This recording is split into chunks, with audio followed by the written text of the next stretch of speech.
Good evening. Welcome. It's good to have you all here. I'm Pastor Tim Westermeyer, one of the pastors here at St. Philip the Deacon. On behalf of St. Philip the Deacon and Mount Olivet Lutheran of Plymouth, which jointly present the Faith and Life Lecture Series, it's my privilege and pleasure to welcome you here tonight. I'm thrilled you could be here. Just a word about the flow for the evening. You'll hear from our speaker for the first 45 or 50 minutes.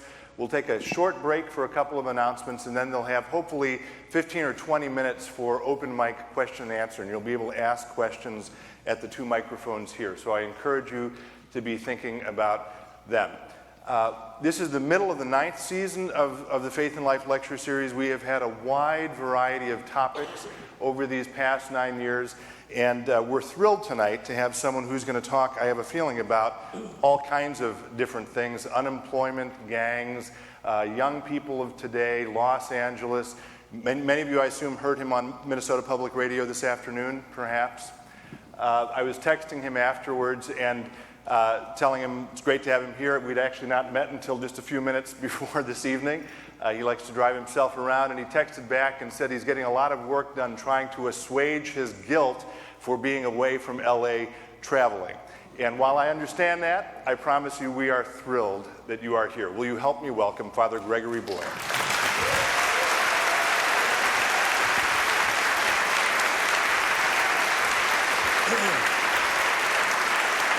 Thank you.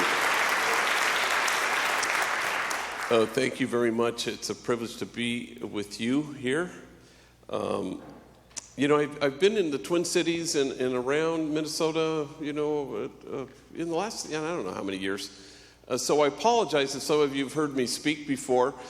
It happens.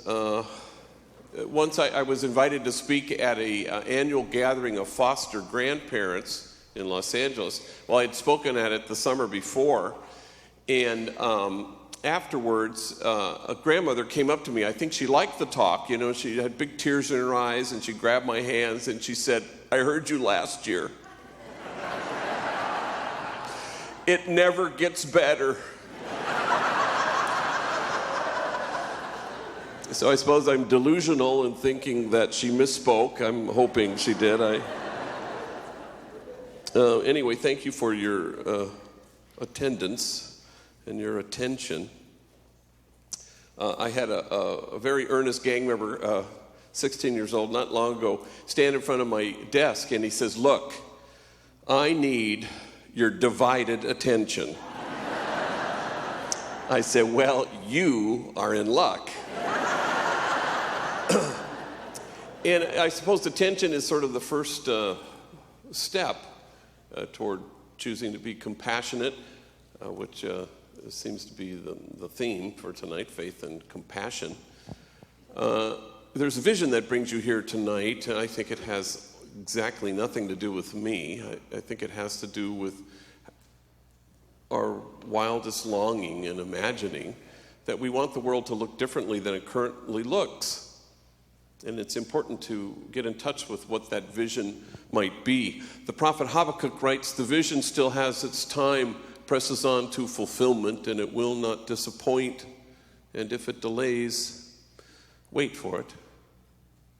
But because we're people of faith, we don't want to wait too long, con los brazos cruzados, tapping our feet and staring at our watches. We want to make something happen.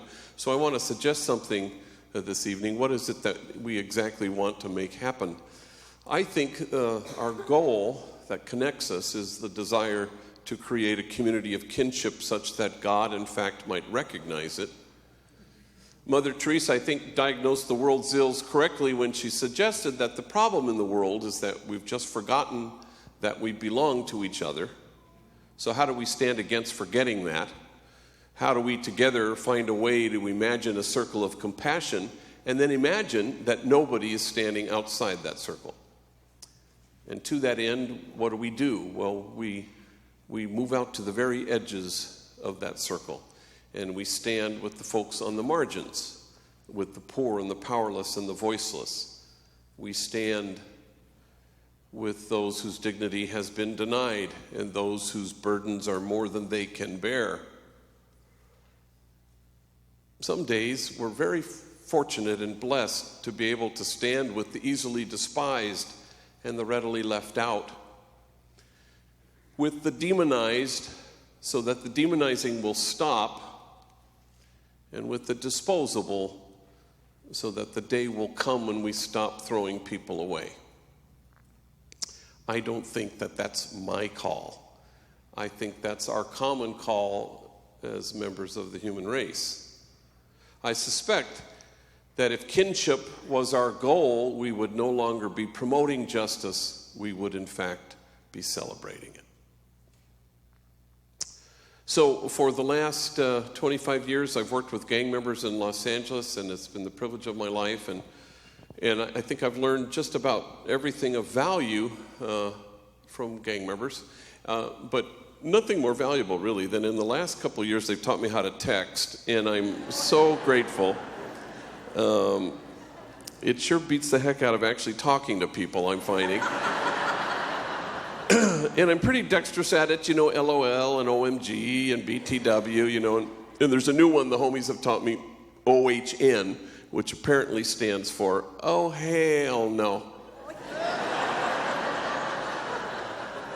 And I've been using that one quite a bit lately, and anyway, there I am with two homies, Manuel and Poncho, and we're driving to Palm Desert, which is about 2 hours from LA, from Homeboy Industries. We meet at 9 o'clock in the morning.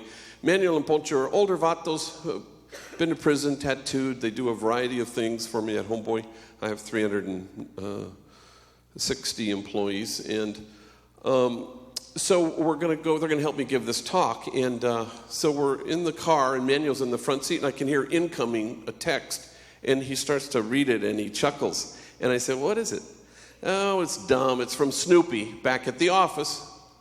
Well, I'd just seen Snoopy. Snoopy greeted me in the morning like everybody does with a big abrazo, and Snoopy and Manuel work together in the clock-in room where they clock in hundreds and hundreds of our workers at Homeboy Industries. And I said, "Well, what's he say?" "Oh, gosh, hang on, it's dumb. Hey, dog, it's me, Snoops. Yeah, they got my ass locked up at county jail. They're charging me with being the ugliest vato in America. You have to come down right now. Show them they got the wrong guy."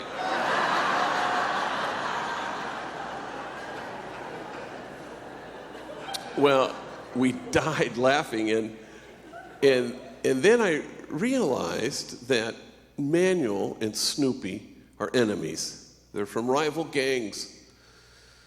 They used to shoot bullets at each other. Now they shoot text messages. And there's a word for that, and the word is kinship. How do we find and seek and achieve a kind of compassion that can stand in awe at what the poor have to carry, rather than stand in judgment at how they carry it? We begin with service, and service, of course, is a good thing. But service is the hallway that leads to the ballroom. And the ballroom is kinship. That's where we want to get. Because no kinship, no peace. No kinship, no justice. And the measure of our compassion in the end lies not in our service of those on the margins, but in our willingness to see ourselves in kinship with each other. In kinship with the folks who are on the margins. For there's an idea that's taken root in the world. It's at the root of all that's wrong with it.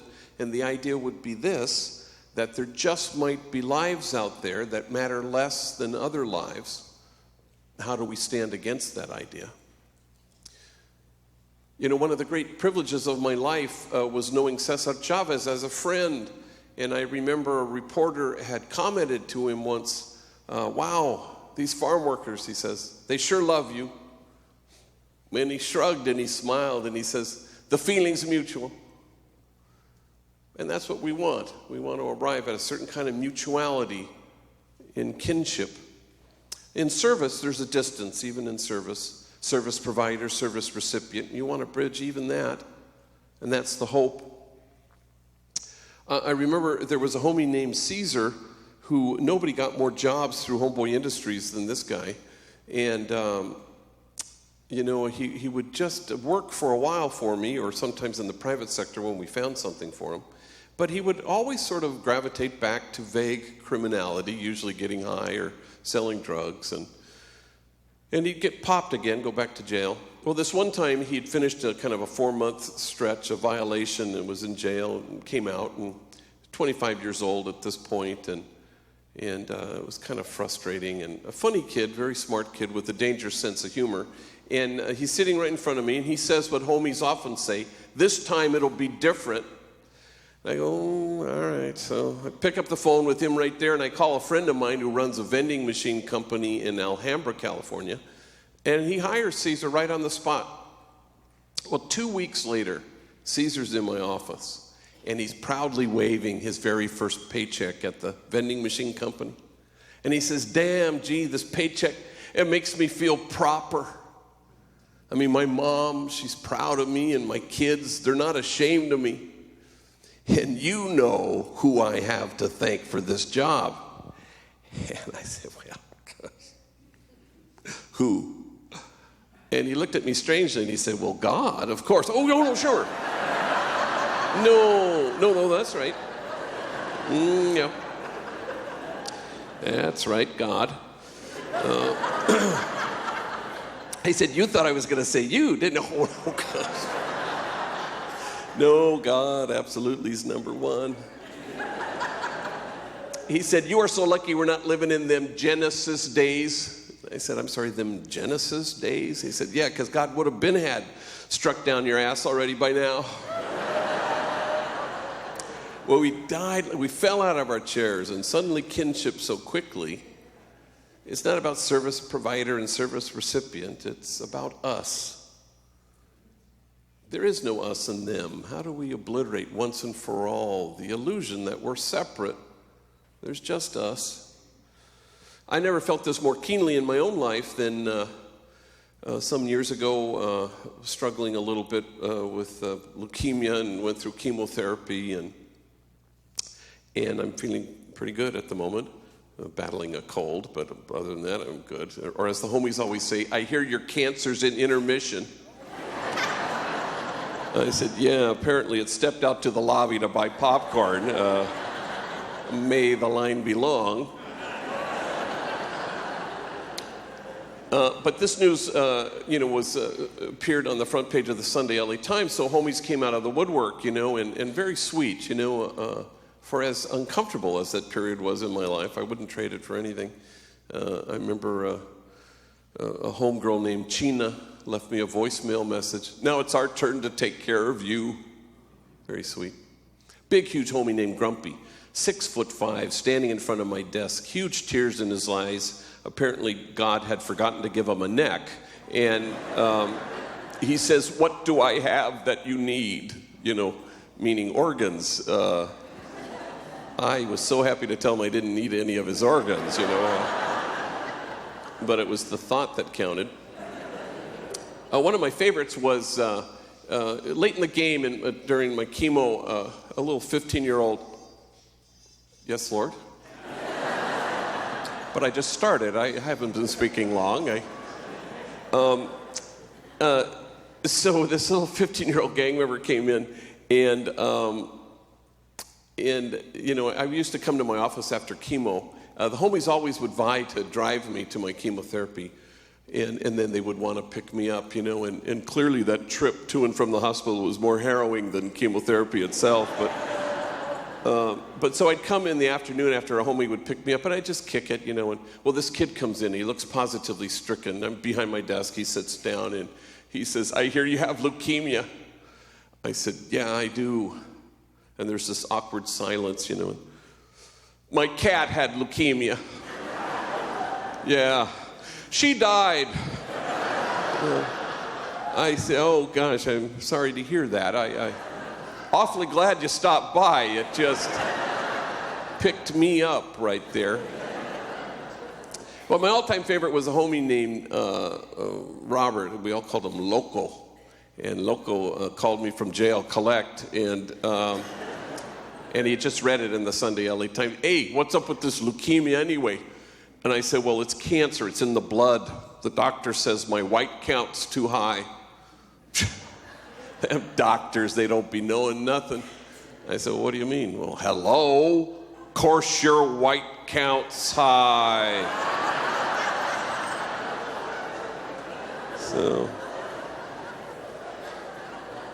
So I just accept more collect calls from jail and decided to call it a second opinion.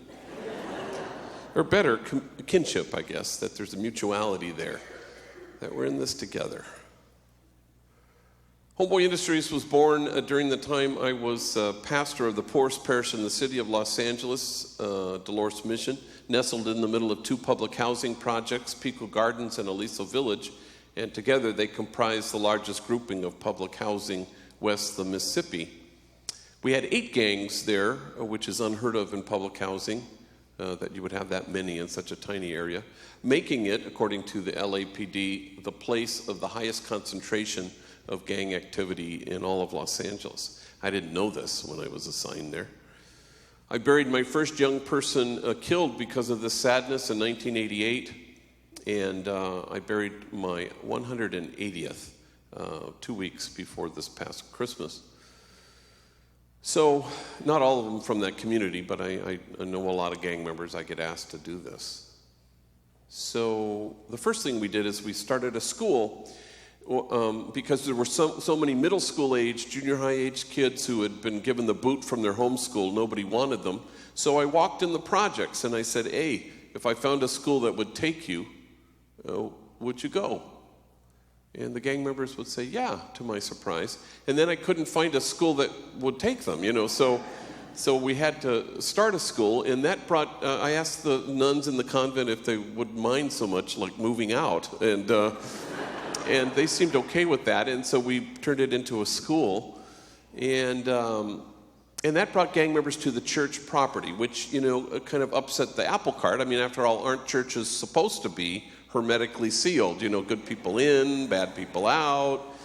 And so that was a good challenge for us. And then the homies kept saying, if only we had jobs.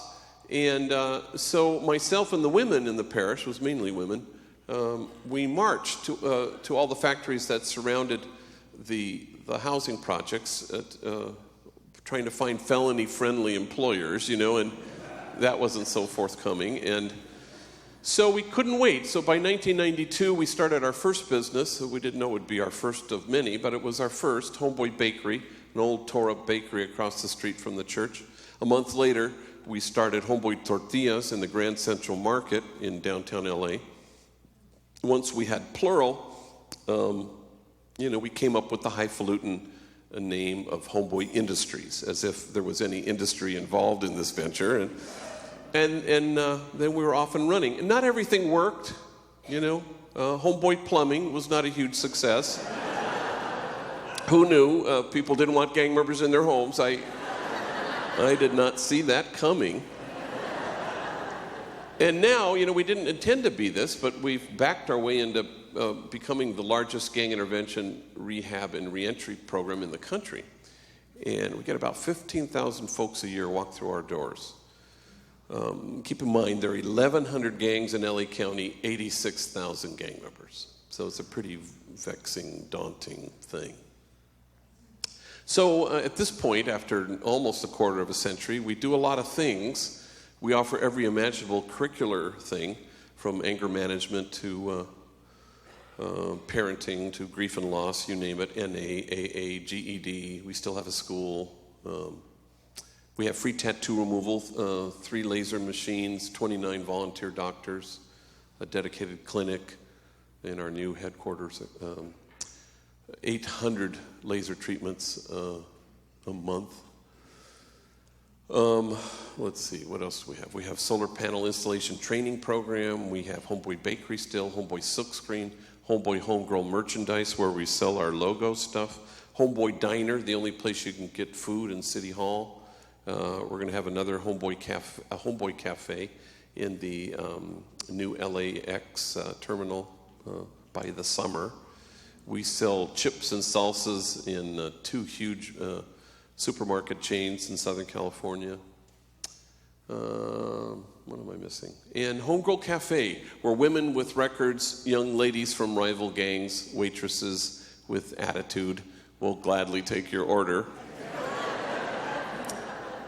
My favorite story of the last year happened when Oscar-winning actress Diane Keaton showed up for lunch. She of Annie Hall and the Godfather movies. She shows up for the very first time with a guy who's there once a week. And her waitress this day is Glinda. And Glinda's a homegirl, been there, done that, tattooed, been to prison, felon, parolee. She doesn't know who Diane Keaton is. And so she's taking her order, and Diane Keaton says, well, what do you recommend? And Glinda rattles off the 3 platillos that she really likes. And Diane Keaton, oh, I like that second one. I'll have that. And then something then dawns on Glinda. She looks at Diane Keaton. She says, wait a minute. I feel like I know you from somewhere. You know, like, I don't know, maybe we've met before. And Diane Keaton decides to deflect it humbly. Oh, gosh, I don't know. I suppose I have one of those faces, you know, that people think they've seen before. And then Glinda goes, no, now I know. We were locked up together.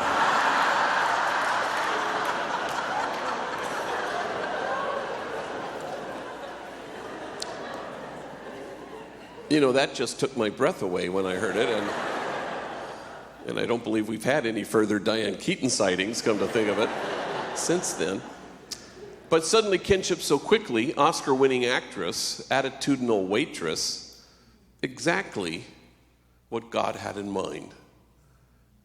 And if we're interested in knowing what that is, Jesus says it, I think, very succinctly, that you may be one. That's it. I suppose he could have been more self-referential. It's about us. It's about oneness. It's about an invitation to kinship. All of us are called to be what Alice Miller, the late great child psychologist, calls enlightened witnesses, people who, through their kindness and tenderness and focused, attentive love, return people to themselves. You don't hold the bar up and ask anybody to measure up. You just show up and you hold the mirror up and you tell people the truth, knowing that your truth is my truth and my truth is a gang member's truth and it's all the same truth. And here's the truth. You are exactly what God had in mind when God made you. And then you watch folks on the margins in particular become that truth. You watch them inhabit that truth. And no bullet can pierce it. No 4 prison walls can keep it out. And death can't touch it because it's huge. But part of our task is to reach in and to dismantle the messages of shame and disgrace that get in the way, that keep people from seeing the truth. Marcus Borg, the great scripture scholar, says that the principal suffering of the poor throughout history and throughout scripture is shame and disgrace, and I think he's quite right.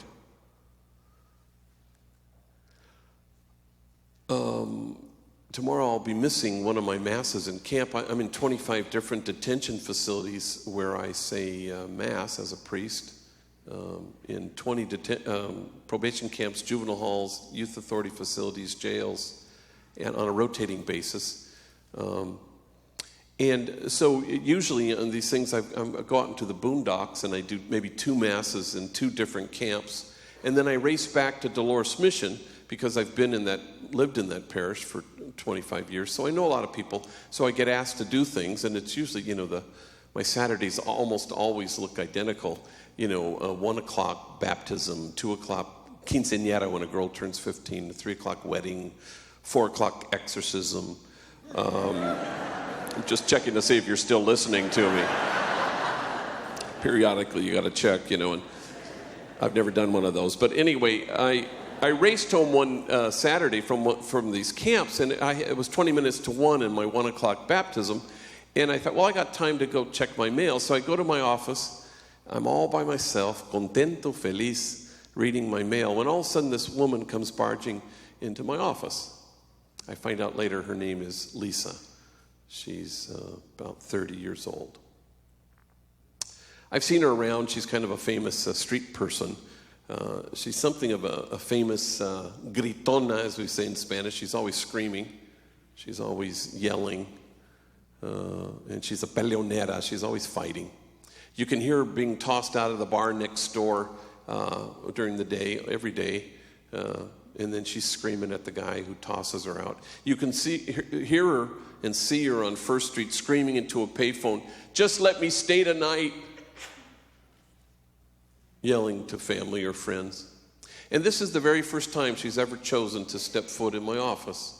And now I notice it's 7 minutes to 1 in my 1 o'clock baptism. She comes, barrels right in. I'm behind my desk. She plunks herself down. She launches right in. "I need help." Ooh, I've been to like 50 rehabs. I'm known all over, nationwide. I went to Catholic schools all my life, graduated from elementary. I even graduated from Sacred Heart High School in Lincoln Heights. And then she gets quiet and still, and she says, "In fact, the first time I ever used heroin was right after I graduated. And I've been trying to stop since the moment I began." When I watched as she leaned her head on the wall behind her, and her eyes became like two ponds, water rising to meet its edges and spilling over. And she cried and she cried, until finally she leveled her eyes on me and she said with great deliberation, "I am a disgrace." And suddenly her shame meets mine, because when I had seen her step into my office that afternoon, I had mistaken her for an interruption. It's mutual. The Acts of the Apostles tells us what kind of community we ought to aspire to. And it has a line I had never heard of before when it says this, "And awe came upon everyone." I gave a training in Richmond, Virginia, and had two homies with me, to 600 social workers. We spoke all day long. And one of them, a guy named Jose, got up. He was 27 years old, been to prison, drug addict, gang member, tattooed, felon, homeless for a long stretch. And he got up and he began his story. I'd never heard his story before. And he said, very offhandedly, "Well, I guess you could say my mom and me, we didn't get along so good. I think I was 6 years old when she looked at me and she said, 'Why don't you just kill yourself? You're such a burden to me.'" Well, the whole audience gasped. And then he says, "It sounds way worser in Spanish." Then he says, "I guess I must have been 9 when she drove me to the deepest part of Baja California, and we walked into an orphanage, and she said, 'I found this kid.' And she left me there 90 days until my grandmother could get out of her where she had dumped me and picked me up. She beat me every single day as a child with things you could imagine and a lot of things you couldn't imagine. In fact, I wore 3 t-shirts every single day. The first t-shirt because the blood would seep through. And then second t-shirt because you could still see it. Third t-shirt, you couldn't see it. Kids at school would make fun of me. "Hey, fool, it's 100 degrees. Why are you wearing 3 t-shirts?" And then he buckles under the weight of this and he says, "I wore 3 t-shirts well into my adult years because I didn't want to look at my wounds. But now I welcome my wounds. I run my fingers over my wounds. My wounds are my friends. I can't help anybody at Homeboy in their healing if I don't welcome my wounds." And awe came upon everyone. How do we move to awe and away from judgment?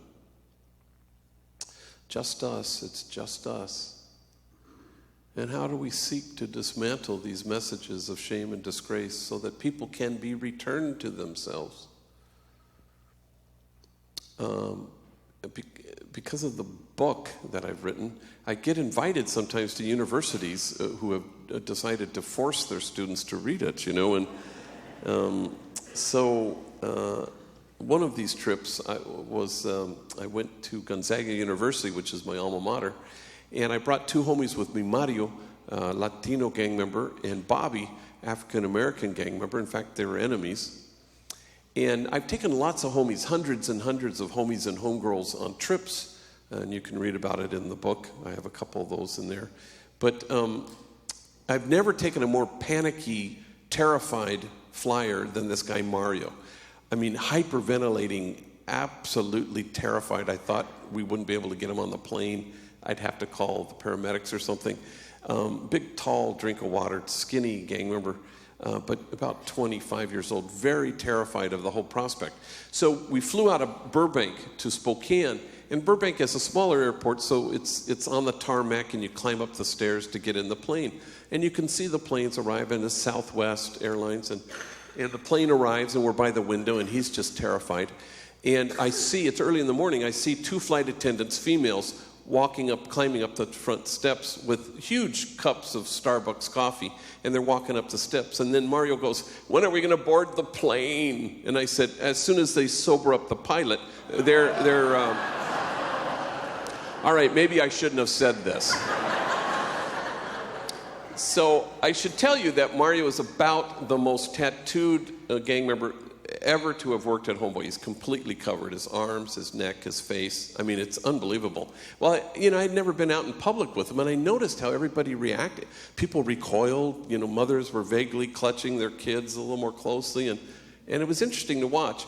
But I should tell you also that Mario is about the kindest, most tender, gentlest, angelic gang member I've ever met, though the packaging might suggest otherwise, He's so kind, and he's so courteous, and he's so polite and effusive as he thanked people everywhere we were, like on the plane itself, as terrified as he was. The flight attendant handed him peanuts, and he grabbed them and grabbed her hand and looked her in the eyes, and he says, "Thank you so much," like that, very effusive. So we get to Spokane, and there's a big talk, like at night, like this, but there are a lot of little talks, class, luncheon, class, meeting, class. I said, "I'm not going to give any of those. You guys are going to give those talks." "Oh, no, just tell your stories, And so I sat in the back of the room at all those talks, and I thought, wow, these stories are incredible. So painful, violence and addiction and abuse and torture. If the stories had been aflame, you couldn't get too close, otherwise you'd be scorched. And the nighttime came, and it packed, 1,000 people, students, sitting on the floor, standing room, violation of fire code. And so I did my 45 minutes, but I told them, I said, "Each of you are going to give your 5 minutes." And Mario in particular was completely terrified to do this in front of all these people. I said, "You're great."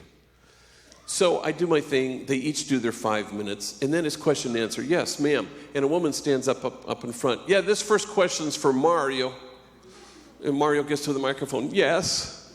And he's completely petrified. She goes, "You said that you have a boy and a girl, a son and a daughter, and they're entering their teenage years. What wisdom do you impart to them? What advice do you give them?" And Mario thinks for a while, and he wants to give the right answer, and he just blurts out, and then he stops. And his eyes fill up with tears, and he says, "I just don't want my kids to turn out to be like me." And there's a silence. And the woman stands right up, and she says, "Why wouldn't you want them to turn out like you? You are kind, you are gentle, you are loving, you are wise. I hope your kids turn out to be like you." And 1,000 people stand, and they will not stop clapping And all Mario can do is hold his face in his hands, so overwhelmed at the sight of 1,000 total perfect strangers returning him to himself. And I think that's the only praise God has any interest in.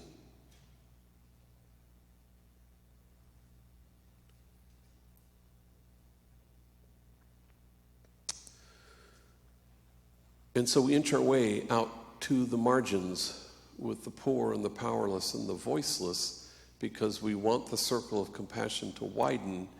And while you're standing out there, you brace yourself, because people will accuse you of wasting your time. But the prophet Jeremiah writes, "In this place of which you say it is a waste, there will be heard again the voice of mirth and the voice of gladness, the voices of those who sing." And isn't that the job description of all of us here, but to make those voices heard? In the Christmas carol, "O Holy Night," it says, "Long lay the world in sin and error pining, till he appeared, and the soul felt its worth." And yeah, it's about Jesus, and yeah, it's about Christmas.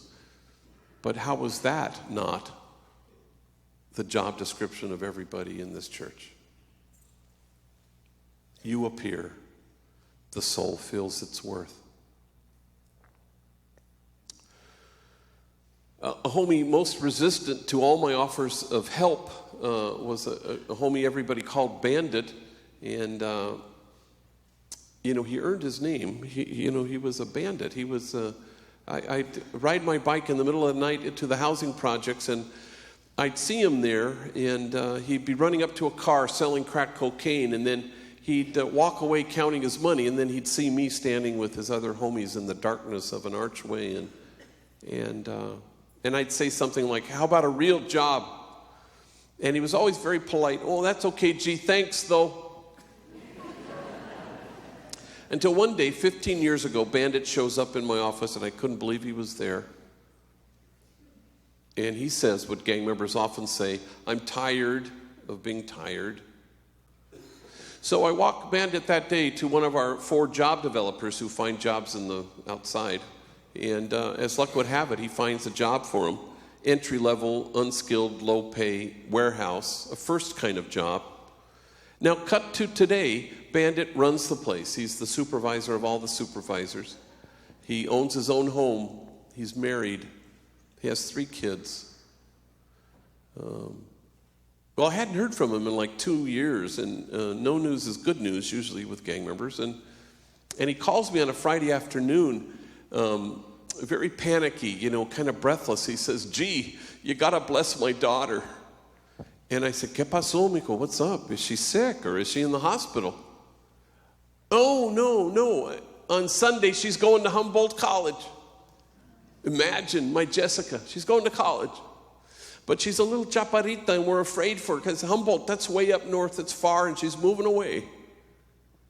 Do you think you maybe could give her a blessing before she goes? And he goes, "Are you kidding me? I'd be honored. Look, tomorrow's Saturday. I have an exorcism at 1. I'm just checking again. Why don't you guys come at 12:30 and we'll do a little send-off and, we'll give her a blessing." And sure enough, at 12:30, Bandit and his wife and the 3 kids, including tiny little Jessica, show up. And so, I say, well, let's stand in front of the altar and let's put Jessica in the middle. Let's surround her with our bodies and our love, and everybody touch her, connect to her, grab her arm, and go ahead, put your hand on her shoulder. Go ahead, put your hand on her head. And I say, bow your heads and close your eyes. And as the homies say, I do a long-ass prayer. I go on. And somewhere in the middle of this thing, I notice we've all become chillones, which means we start to cry. Everybody's crying. I don't know why we're crying, except maybe for the fact that Bandit and his wife do not know anybody who's ever gone to college except me. Certainly nobody in their families. So, we kind of wipe our tears and we laugh about how mushy and sentimental we got. And so to change the subject, I turned to Jessica. Hey, what are you going to study at Humboldt College? Forensic psychology, she says. I go, damn, forensic psychology? And Bandit chimes in, yeah, she wants to study the criminal mind. And Jessica, very deadpan, turns, looks at her father, and she does one of these, you know. And he sees her, and he laughs. Yeah, I'm going to be her first subject. So we go out to the car, and big abrazos, and everybody piles in the car. But Bandit hangs back, and I'm glad he has. And I said, hey, can I tell you something? I give you credit for the man you've chosen to become, for choosing to walk in your own footsteps. I'm proud of you. And his eyes well up with tears, and he says, ¿Sabes qué? I'm proud of myself. All my life, people called me a lowlife, a bueno para nada, a good for nothing. I guess I showed them. I said, yeah, I guess you did. And the soul feels its worth. Exactly right. I'm going to just tell one more story, and then we'll open it up for question and answer. Before I do that, I want to thank you for your hospitality. Thank you for having my books for sale out there. We always want to support local independent booksellers. So, you know, Christmas is right around the corner, so if you want to buy like 10 copies of that book, you know, and if suddenly the book becomes Tuesdays with Homie or The Purpose-Driven Homie or 3 Cups of Homeboy, you understand what I'm saying? Since all my proceeds go to Homeboy Industries and keeping my doors open is kind of quite the concern. So, you know, if somebody says, hey, could I borrow that tattoos book? Just look them in the eye with great tenderness and say, buy your own damn book, you know, and I think that's fair. Is that too much to ask? You know, the book came out, I don't know, in March 2010 at this point, the hardcover, and I'm sitting in my office with 6 homeboys at the end of the day, and I'm opening up the mail, we're laughing and talking, and I'm multitasking, I'm giving them my divided attention, and oh my gosh, here's the book. So, you know, your editor sends you your copy of the book, and so I'm passing it around, and they're devouring it. They want to flip through to see if their names are in it, you know, and the lawyer at Simon & Schuster forced me to, you know, change all the names. But anyway, my editor got all these nice people to say nice things. So Annie Lamott's on the cover, and then Marion Wright Edelman is on the back, and Carrie Kennedy, a variety of people. And she got Jack Kornfield, who's just a great philosopher and a Buddhist and a psychologist, who I recommend his books to you. And he has a couple sentences, you know, the blurbs they have, you know. And the first sentence was just effusive adjectives that I'll spare you. But the second sentence began this way. Father Boyle, the Gandhi of the gangs. Well, when the book arrives in the hands of Pasky, we all call him Pasky. And Pasky, a homie I've known for 100 years, and he, you know, I knew him in the projects when he was a knucklehead. He went on and graduated from college. He runs our parenting division. But I didn't know this. Part of his job description, apparently, was to take me down a notch. So he sees this Jack Kornfield quote, and he goes, the Gandhi of the gangs. Like, this is way over the top, you know. So the next day he emails me, and he says, here's a blurb for your book. This book is astonishing. Father Boyle is the Sarah Palin of the gangs. In fact, he can see Mexico from his back porch.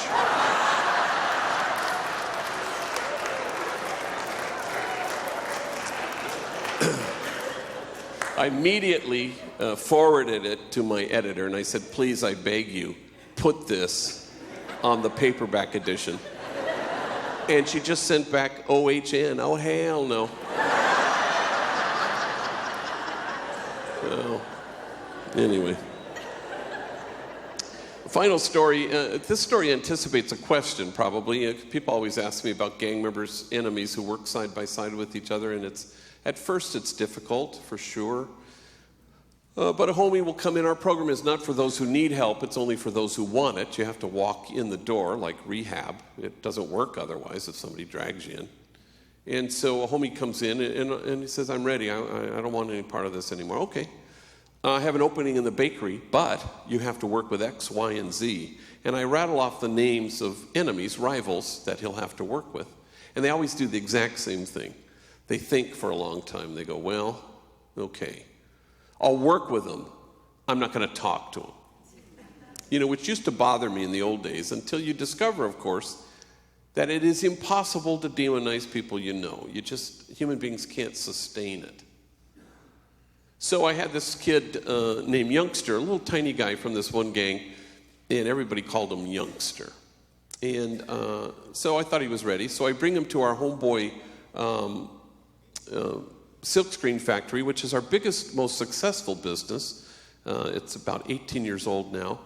We have 2,500 customers from across the country. High quality work, reasonably priced. We UPS to Plymouth, Minnesota.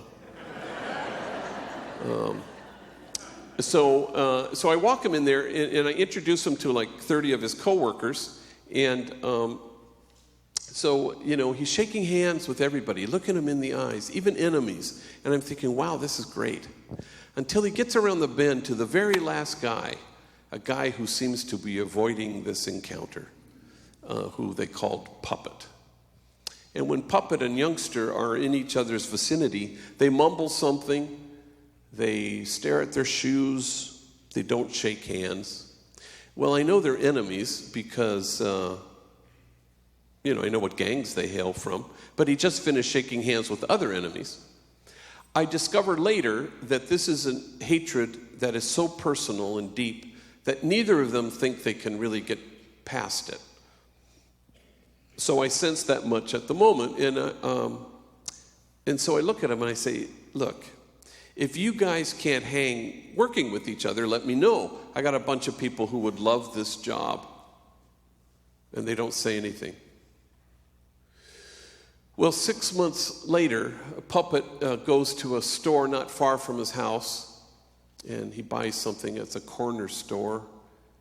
And then on his way home, for some reason, he decides to take a shortcut, and he ducks into an alley. And because he's taken this unexpected detour, suddenly he's surrounded by 10 members of a rival gang, 10 against 1. They beat him badly. He falls to the ground, and while he's lying there, they will not stop kicking his head until he's lifeless. Somebody finds his body and takes him to White Memorial Hospital, where he's declared effectively brain dead.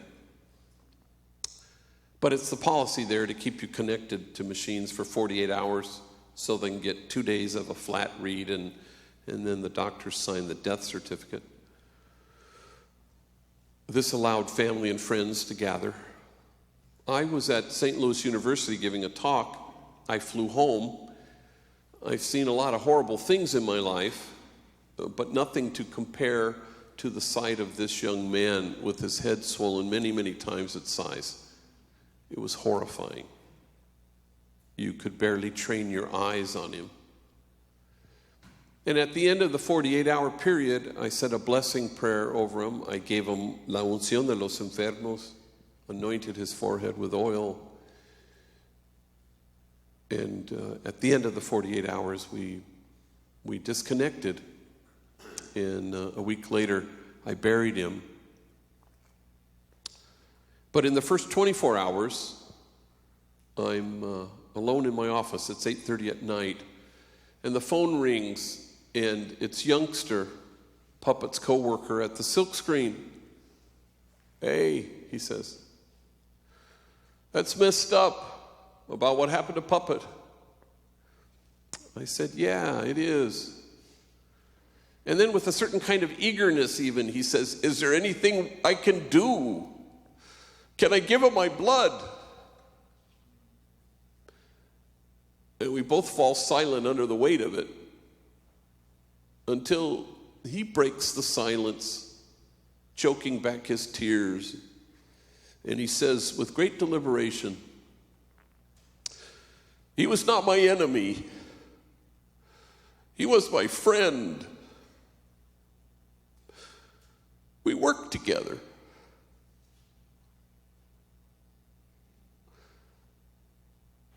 Now, can I say that always happens at Homeboy Industries? Yes. Any exceptions? No. And it shouldn't surprise us that God's own dream come true for us, that we be one, just happens to be our own deepest longing for ourselves. It turns out it's mutual.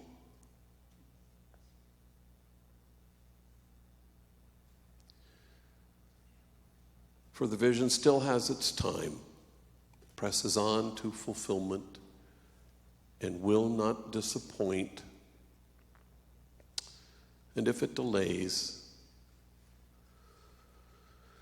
we wait for it.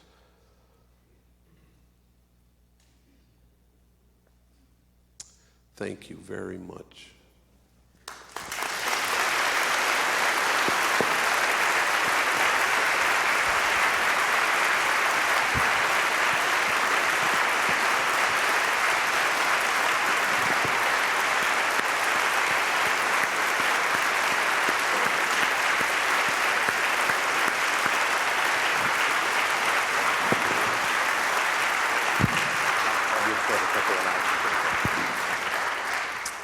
I won't talk long, I promise. We'll get to the Q&A, but just a couple. Well, first of all, thank you. Wonderful. I'm not surprised. Let me just draw your attention to a couple things. One is our next event, which is with a very different topic, but should be really good. Hillary Lunke, who's a local homegrown professional golfer, won the U.S. Open on the LPGA. That'll be Friday, March 9th, also here at 7 o'clock. And I think I can safely say I've never plugged another non-Faith and Life event at a Faith and Life event. But if you're interested in the St. John's Bible, some of you may be familiar with the St. John's Bible, initiated by St. John's University in Collegeville, but made in Wales primarily with some local artists as well. We're having a presentation about that here in the sanctuary next Wednesday. That's February 8th, I believe, at 7 o'clock. It's free and open to the public. It'll be a wonderful night. So if you're interested in St. John's Bible, join us for that. If you would like us to alert you about upcoming events, the easiest way for us to do that is for you to give us your email, which you can do either on this green sheet or by going to the Faith and Life website and entering your email there. You can leave these green sheets in the baskets that are in the narthex. If you're on Facebook, we'd also love for you to like us on Facebook, and you can find that information here. We're able to offer these events and have now for 9.5 years free and open to the public. You do not have to pay to come. Thanks to the generous, wonderful support of all of our individual and corporate sponsors. They are listed in your program there. And I'm not going to read all the names, obviously. I will mention Thrivent Financial Crossroads has been our strongest supporter for a number of years. Productivity Inc., Luther Seminary, TCF, Leaders, McLaurin, Fuzzy Duck Design, and the Bookcase, the oldest independent bookstore, as well as the countless individuals who support this. Many of them are here tonight, and they deserve our thanks. Would you help me thank them?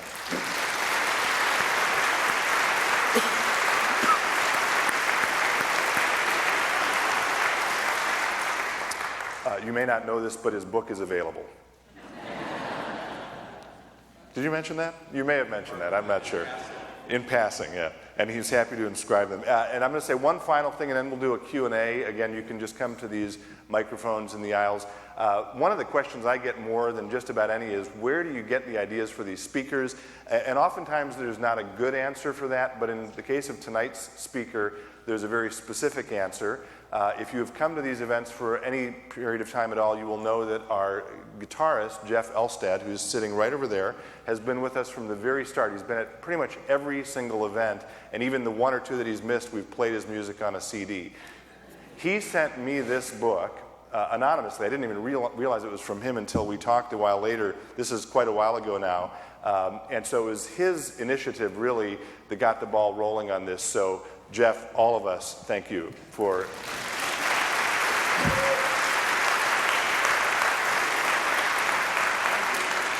All right, I'm going to shut up now, and you can have some time for Q&A. You know, I find sometimes that people get shy, you know, like you got to get out of your row and come up here. So if you just go like this and belt it out, yeah, and then I'll repeat the question if you're timid. Hi, my name is Jeff. Hi, Jeff. Are you celibate? And if so, would you be able to speak on that experience? Well, yeah, I'm a Jesuit priest, and until this pope or anyone after it changes that idea, that's the idea. Yeah.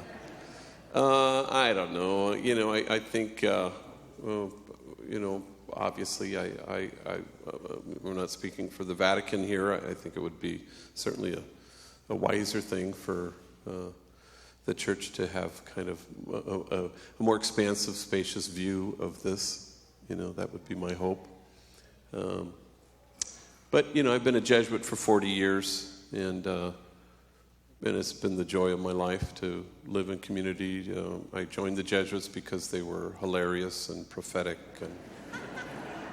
and that's a combo burger that I liked, you know. So, you know, they were the funnest, most joyful human beings I'd ever been around. And this was during the Vietnam War when they, Daniel Berrigan and people like that, and Jesuits would drag me to protests, and I thought, yeah, I want to be with these people.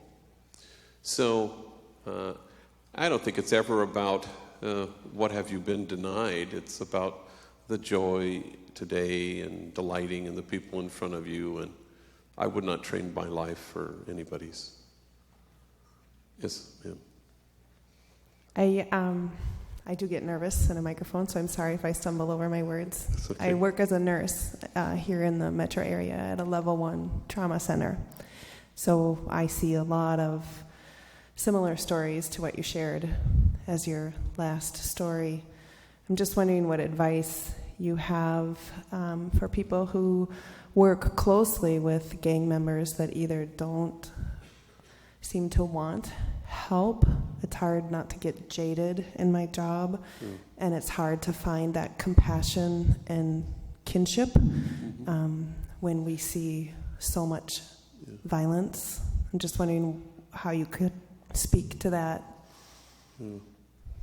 Well, again, anyway, compassion is somehow passing over into the experience of other people. Any way you can do that.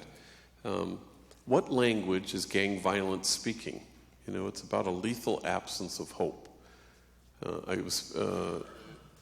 People want it to be about morality. People want it to be about right and wrong, and I wish it were that, because then it would be easy. But it isn't about that. It's a language. The kids I know who go on missions, forays into enemy territories, the shooters I know, are never kids who are hoping to kill. They're always hoping to die. And the profile of any gang member is always the same. You know, they're either deeply, profoundly despondent, or they're hugely, wildly traumatized and damaged, or they're mentally ill. That profile should move anybody of faith, it seems to me, to compassion. But if you're stuck, if people get stuck in this place of, they don't know the difference between right and wrong, then we're striking a high moral distance that will always keep us jaded. I was on the Dr. Phil show, and they had dedicated the show to Homeboy Industries, and you're working with the producers months ahead to, oh no, don't do that, and you're talking them down from crazy ideas, and you think you've succeeded, and then you're there. And it's an audience, although it's a tape show, it's a live audience, and I hear Dr. Phil, I'm off stage, and ladies and gentlemen, Father Greg Boyle, I walked out there, And he's sitting in a stool, and an empty stool awaits me next to him. But to my horror, on the stage, on his side of the stage, anybody see this show? No. Good, you're hardworking, you're not home watching Dr. Phil. But on one side, this says everything about you that you haven't watched the show. But anyway, on one side of the stage is the most beautiful mahogany coffin on wheels. And on my side of the stage is a perfectly reconstructed jail cell with a bed, a toilet, and a sink. They went to great expense to do this. So you already know where this is going. They fly in poor kids, 15, 14, 16, who are gravitating perilously close to gang involvement. And then he sort of figuratively grabs them by the lapel, and he says, don't you see that this choice you've made will either lead here or here, to death or to prison? And one by one, they trot these kids out with their very distraught single mothers. And he did this over and over again. Finally, I said, Phil, these kids know this better than we do. They're not waiting for more information. They know this will end in death or prison. They don't care whether it'll end in death or prison. That's a hugely important diagnostic moment. It's about a lethal absence of hope. Kids are not seeking anything when they join a gang. They're always fleeing something. Always. Guaranteed. Gangs are the places kids go in some cities.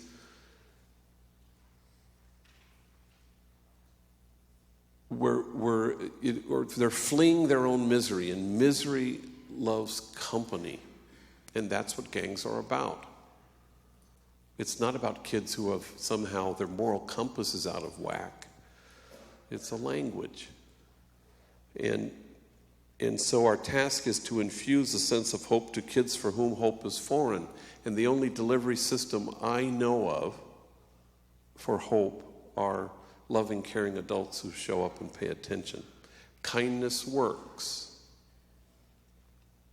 Parentheses. I'm in all these detention facilities, camps and stuff, and they're kind of, packed with gang members. So I'm in a gym with 100 gang members, and I finished my service. I finished Mass, and so the homies gather around and they're talking, and I'm taking off my alb and everything, and a homie says, "Hey, I saw you on Oprah." I go, "Well, no, actually it was Dr. Phil." He goes, "Oh," I said, "Yeah, I confuse those two all the time, And this kid over here said, "You were on Dr. Phil?" I said, "Yeah." "Fighting with your wife?"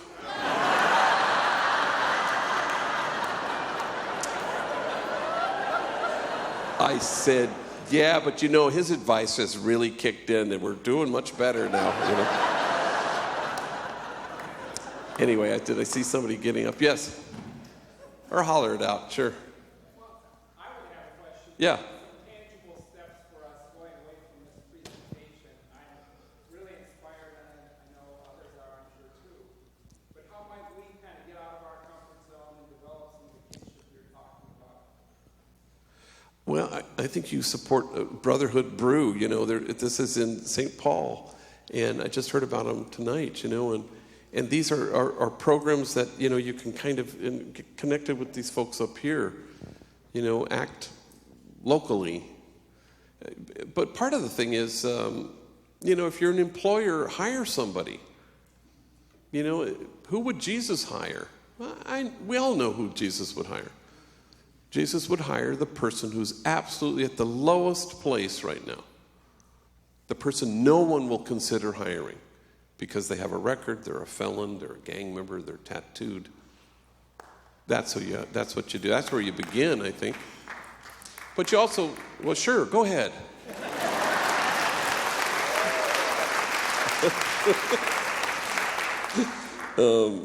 Especially now, because employment is so helpful, obviously.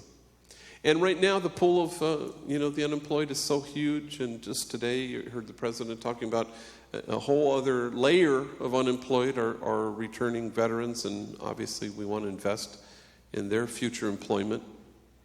So the last people considered would be the folks who I deal with every day.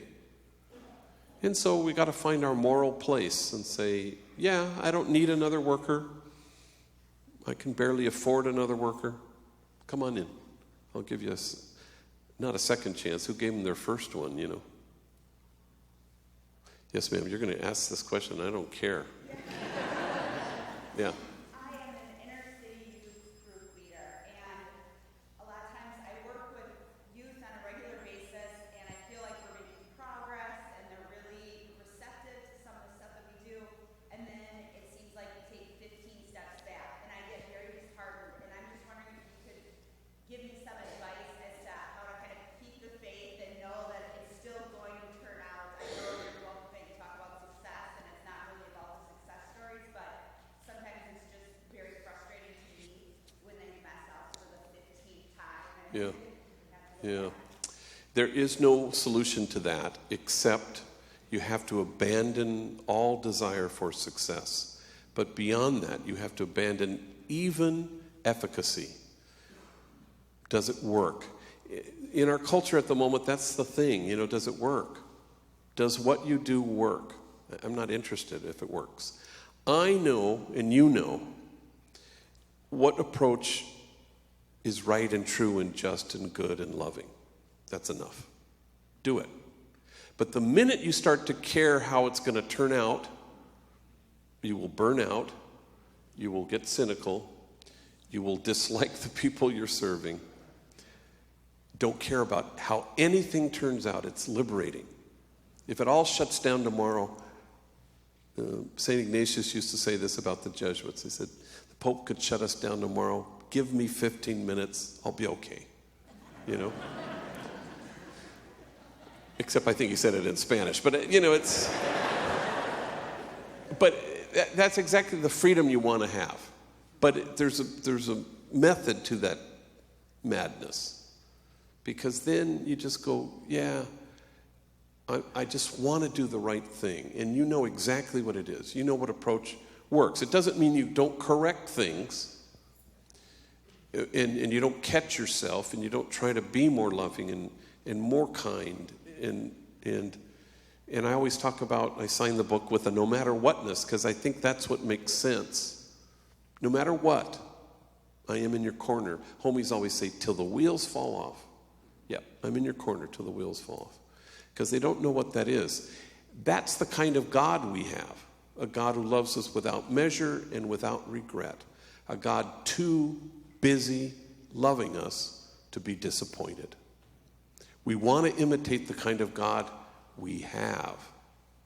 The God who is always greater, spacious, expansive. The God whose joy it is to love us. And that's where we want to be. I'm writing a new book, and probably in the worst way imaginable. I began with a title, and I'm working backwards, you know. And it came because a kid was in my office, and I was kind of running it down to him, and I was telling him, gosh, you know, and I was, whatever it was, I was giving him glitch, as we say in Spanish. I was running it down to him. And he stops me and goes, look, you're barking to the choir. And I loved it because it was a combo burger of barking up the wrong tree and preaching to the choir. And I thought, that's it. And so that's the title of my next book, Barking to the Choir. Because on the one hand, it's about proposing something new. And people are longing. So how do we release our desire and clinging concern for the bottom line and substitute it for a concern for those who line the bottom? And suddenly it's a counter proposal to the world and what's comfortable. And it's to the choir, it's to folks like yourselves who are longing for something new and different, to galvanize our imagination so that we can roll up our sleeves and enter the kinship of God now. Why would you wait? If Jesus says, it's here, It's not the already and not yet. No, it's here. See it. Make it happen. I don't recommend that way to write a book, because it's probably better to have some ideas first and then give it a title. But anyway. Yes, sir.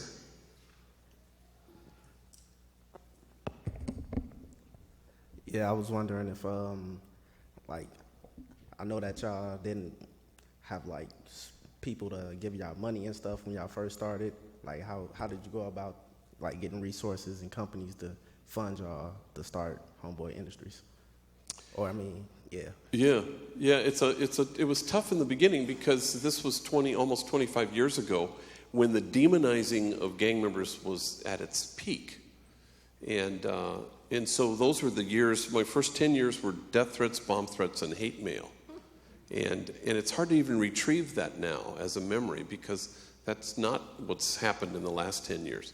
So there's been a tipping point where LA, the city, has embraced Homeboy in a way that it never has. But we're a $14 million annual operation, so it's a tough thing to fund that every year. And though we engage in hope thousands and thousands of gang members a day, those who work for us, those who are in the pipeline, which is so many waiting, drug testing or orientation or selection committee, and all those who are in prison who are looking out the windows and said, maybe I'll go to Homeboy when I get out. All that has a singular impact on public safety. So people have started to see that that's valuable. But in the early days, you have benefactors. We had a movie producer who helped us with Homeboy Bakery. We had Power 106. Do you have that station? It's owned by, they're all over the country. And they're, rap and hip hop. And years ago, they had a compilation tape that made $1 gazillion. And then they started to give money away, and they paid for our silkscreen factory.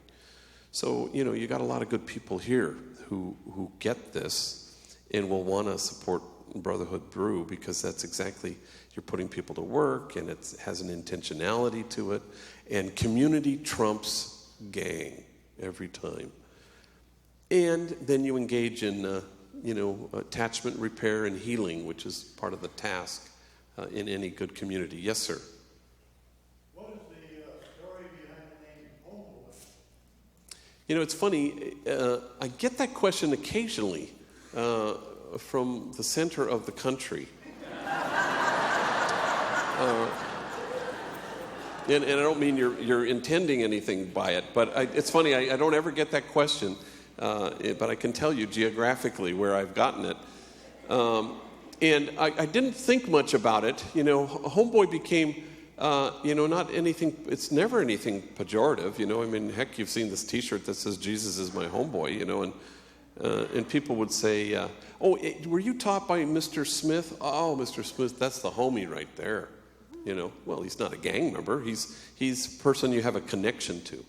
So when I'm in a room with this movie producer, Ray Stark, and I said, long story short, buy this bakery across the street. It's abandoned. The guy's selling it.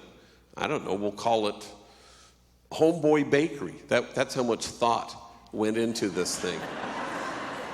That was my business plan,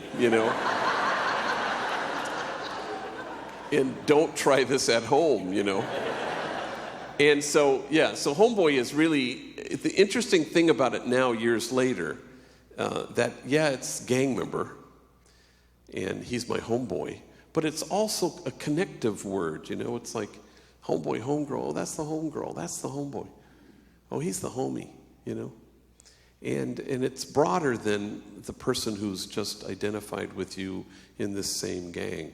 It's connective tissue, and that's what kinship's all about. Yes, one more. Maybe this young woman with the shirt that says Jobs Not Jails, Homeboy Industries on it. Hi, Father G. Mine's more of a statement than a question. First of all, thank you for what we do because we are able to take mission trips to you every summer. And by doing that, you've touched some lives, so much so that one of our kids is going to be coming and spending the summer with you as an intern. So she's worked with Norma, and I guess if I was to pull a question out of this is when are you going to bring Homeboy here? because we have a whole lot of people that would do it if you brought Homeboy Industries here. And I just really want to thank you. The Holy Spirit's working through you and Thanks. through our kids now too, because they're coming to be with you this summer. Yeah, that's great. Thank you. And thank you for representing. You know, we decided long ago that, not long ago, maybe 5 years ago, especially when we moved to our headquarters, that we wouldn't become sort of the McDonald's of gang intervention programs, you know, that over 5 billion gang members served, you know.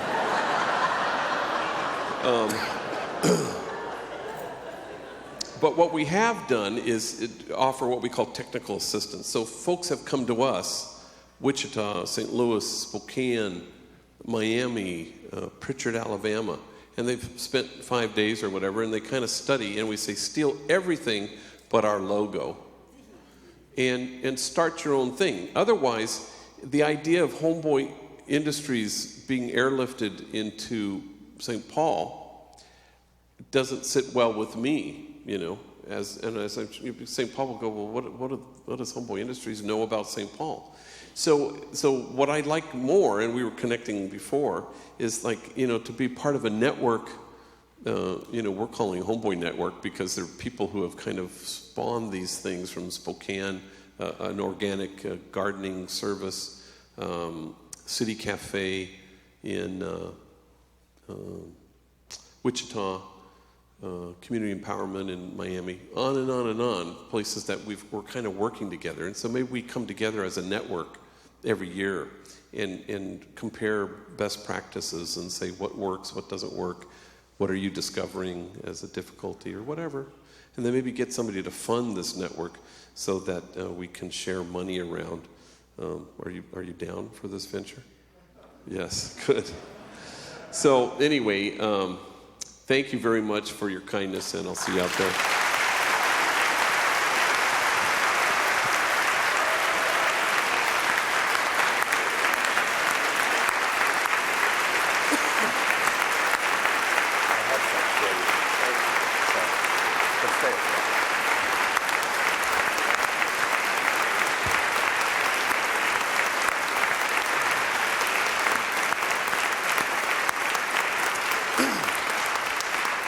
Thank you all for being here. If you read the book, you will find out what Father Greg is going to do with what we're about to give him. It is a plaque that we give to all of our speakers, and it simply says, with thanks to Father Gregory Boyle for bringing faith to life, we thank you so much for being here. Thank you very much. That was good.